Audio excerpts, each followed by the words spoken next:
Taste the Daily. தமிழகத்தில் மட்டுமல்ல, இந்தியாவிலேயே புரட்சித் தலைவர் எம்ஜிஆரின் பெயரை உச்சரிக்காமல் யாராலும் அரசியல் செய்ய முடியாது என அதிமுக நாடாளுமன்ற உறுப்பினர் சி.வி. சண்முகம் தெரிவித்துள்ளார்.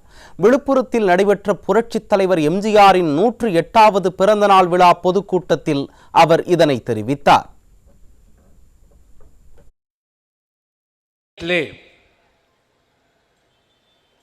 ஒரு ஏக்கம், ஒரு குடும்ப ஆட்சி நடைபெற்றுக் கொண்டிருக்கிறது. அந்த குடும்ப ஆட்சியை அகற்றப்பட வேண்டும்.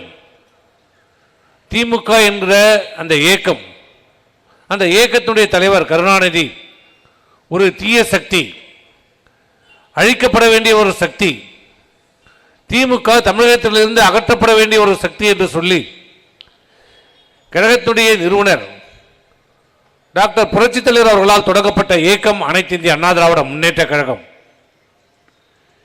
அப்படிப்பட்ட புரட்சித் தலைவருக்கு இன்றைக்கு 108வது பிறந்த நாள். இன்றைக்கு அவர் தொடங்கிய இந்த இயக்கம் அனைத்து இந்திய அண்ணா திராவிட முன்னேற்ற கழகம் தொடங்கப்பட்டு இன்றைக்கு இந்த 53 ஆண்டு காலத்திலே 32 ஆண்டு காலம் தமிழகத்தை ஆண்ட இயக்கம் அனைத்து இந்திய அண்ணா திராவிட முன்னேற்ற கழகம். இன்றைக்கு ஏழை எளிய மக்களுக்காக பல்வேறு திட்டங்களை கொண்டு வந்து கொடுத்த தலைவர் புரட்சித் தலைவர் அவர்கள்.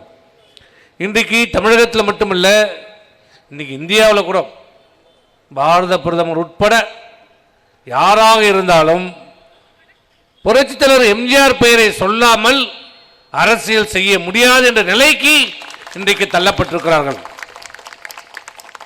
இந்த உலகத்தை விட்டு மறைந்து இத்தனை ஆண்டு காலம் ஆன பிறகும் இன்றும் தமிழக மக்களிடத்திலே ஒரு சக்தி வாய்ந்த ஒரு தலைவராக இருக்கின்ற ஒரே தலைவர் புரட்சித் தலைவர் எம்ஜிஆர் மட்டும்தான். நீங்க கடற்கரைக்கு போனா கூட, சென்னைக்கு போனா கூட பார்த்தீங்கன்னா இன்னைக்கும் அவருடைய சமாதிக்கும் அதுக்கு பிறகு அம்மாவுடைய சமாதிக்கும் கூட்டம் கூட்டமாக மக்கள் போய் கொண்டே இருப்பாங்க.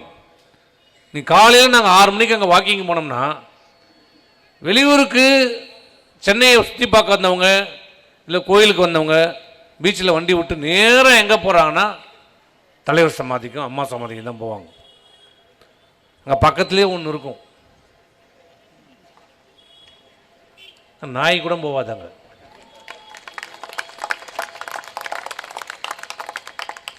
ஈ அடிக்கும், என்னென்னமோ பண்ணி பார்க்குறாரு. என்னடா எல்லாம் அங்கே போகிறாங்க, எம்ஜிஆரை பார்க்கறதுக்கு ஆயிரக்கணக்கில் போகிறாங்க, அந்த அம்மாவை பார்க்கறதுக்கு ஆயிரக்கணக்காக மாதிரி போகிறாங்க, எங்கள் அப்பாவும் எவனுமே பார்க்க மாட்டானே, எங்கள் அப்பாவும் எவனுமே பார்க்க மாட்டானேன்ட்டு இவனு என்னென்னமோ கட்டி பார்த்தான்.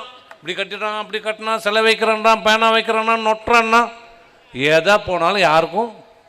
ஏன்னா கருணாநிதி யார், எம்ஜிஆர் என்பது இந்த மக்களுக்கு நன்றாக தெரியும். இன்றைக்கும் யார் வந்தாலும் என்ன சொல்கிறாங்க, நேற்று கட்சி ஆரம்பிச்சவங்களும் சரி, இன்னைக்கு கட்சி ஆரம்பிக்கிறவங்களும் சரி, நாளைக்கு யாராவது கட்சி ஆரம்பிக்கிறோம் என்ன சொல்கிறாங்க, எம்ஜிஆரை போல நாங்கள் ஆட்சி தருவோம், எம்ஜிஆரை போன்று நாங்கள் ஆட்சி நடத்துவோம், ஏழை மக்களுக்கான திட்டங்களை எம்ஜிஆரை போல நிறைவேற்றுவோம் என்று சொல்கிறாங்க. யாராவது ஒருத்தன் தப்பி தவறியாவது கருணாநிதி மாரி நாங்கள் ஆட்சி தருவோம்னு யாராவது சொல்லி கேள்விப்பட்டிருக்கிறீங்களா? அவங்க புள்ள ஸ்டாலினே சொல்றதில்ல. அவனே என்ன சொல்றான், திராவிட மாடல் ஆட்சி, திராவிட மாடல் ஆட்சி தான் சொல்றான். கஷ்டம், எங்க அப்பன் கருணாநிதி ஆட்சி, எங்க அப்பன் கருணாநிதி ஆட்சி சொல்றதே தப்பித்தவர் கூட சொல்றது இல்லை, வாயே திறக்கிறது இல்லை.